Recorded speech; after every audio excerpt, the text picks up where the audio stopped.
Well, it's for April 29th, we're almost in May. It's we had snow flurries yesterday. It was 29 this morning when I got up, and it's finally got up to 40 now this morning. But out here on the desert where I'm at, it's very, very windy. And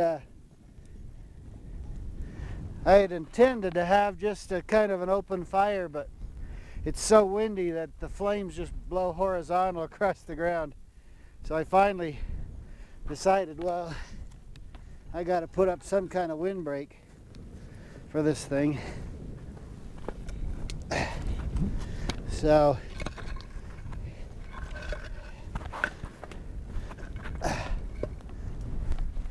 this kind of stuff here now helps make it so the flame can kind of come up a little bit instead of straight across. So here's where I slept, right here between these two juniper trees, and I used my whoopee slings and my soft shackles to hang up with. And how it's been. I'm going to get me some breakfast on now. Tell you what, these are our cooking irons. This is the long set, 36 inches. So I've got me some good fire in here. The coals in here about 6 inches deep down in here. So I got plenty of heat down there to cook with. And these cooking irons are like our cooking sticks for backpacking. And they just have an I and an offset U. And that connects the two together so you can make kind of a V shape.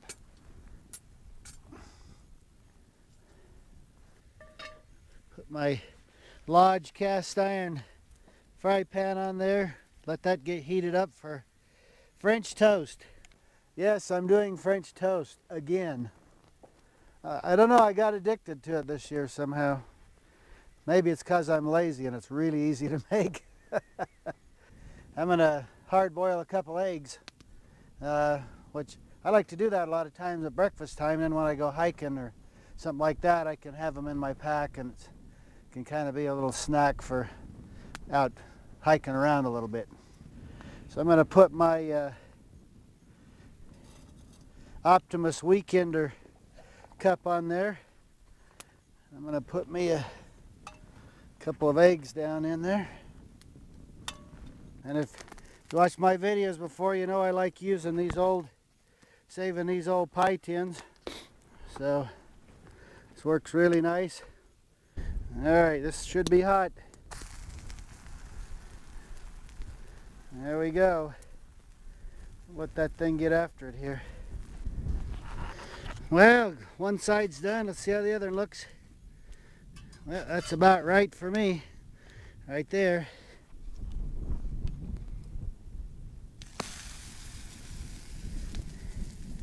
There we go. I just like the sound of that, I'll tell you. As you can see in here, it's a little on the windy side. It's been 20 to 40 mile an hour winds here. And the PD shelter makes it kind of nice. Helps hold in a little bit of heat. And it helps calm things down a little bit, along with my little wind block on the fire. Anyway, here's me a plate of... I didn't do sourdough this time, so I'm really breaking the mold. Plus I'm using log cabin syrup instead of my choke cherry syrup. But you know, every so often you got to do stuff different. Yeah, breakfast is good. Can't complain about it a bit.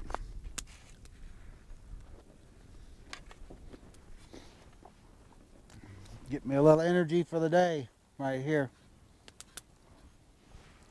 Got me a nice cup of icy cold milk.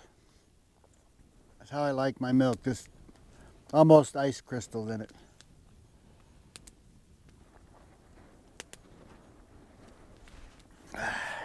That my fire feels good. Got breakfast done and brunch or whatever you call it.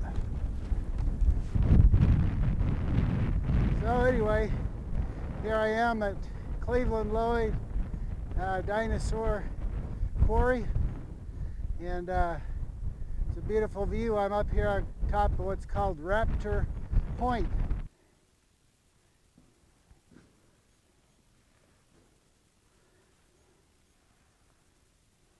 Diplodocus. Camarasaurus.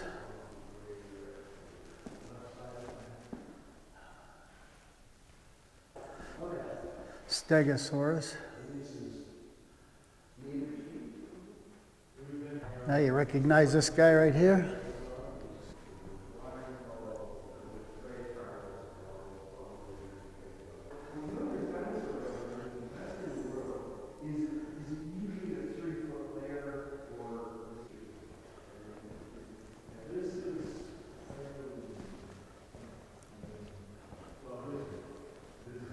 Look how sharp some of those bones are. Those teeth. Want to go inside?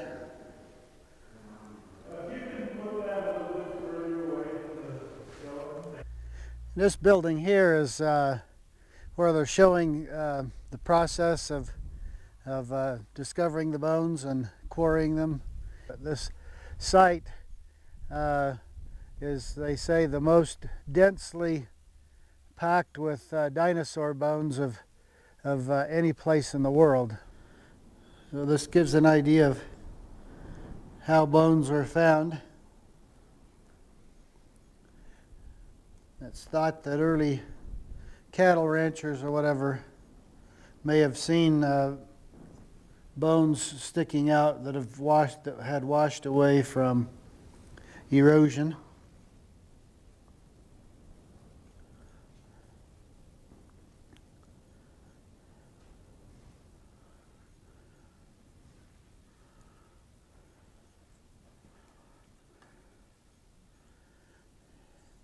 Even a dinosaur egg.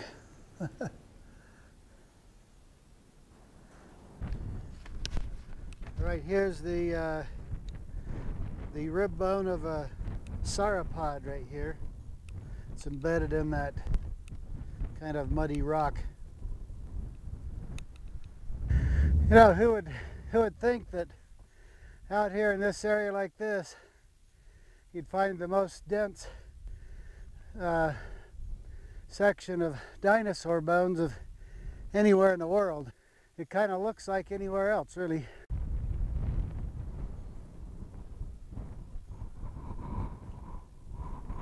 This dark, somewhat shiny coating on these rocks is commonly called desert varnish, and it's actually a coating of iron and manganese oxide that actually attaches onto the rocks and gives them this kind of varnished look.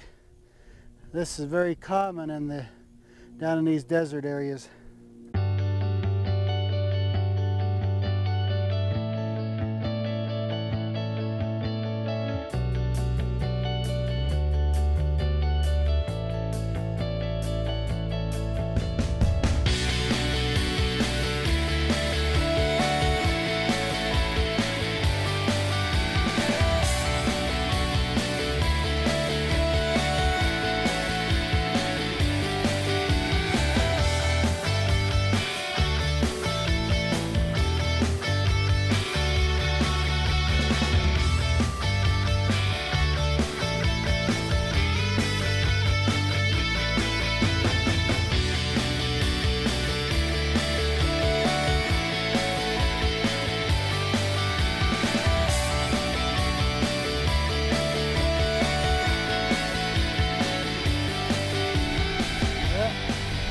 Leaving the dinosaur thing behind here. We'll say goodbye to the dinosaur as we leave.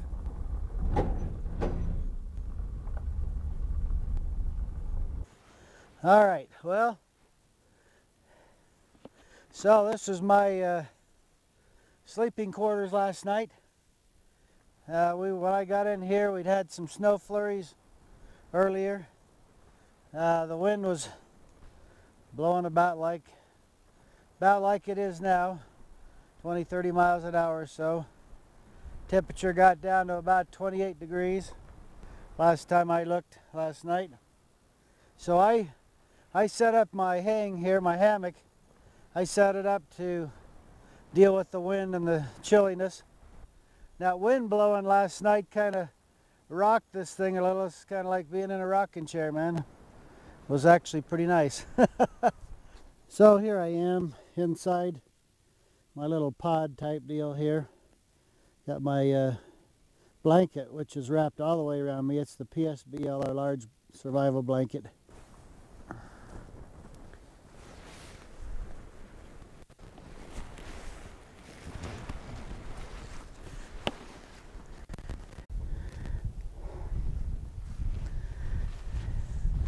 Okay, so this is on the foot end of the hammock here. So basically what we're doing is we're collecting the end here, put that shock cord around it to hold that closed. That way the wind and stuff can't come through there. Alright, so when I'm setting this thing up, this just gets... And I've got two easy clip middies on here. There and there, and that's what holds this front side.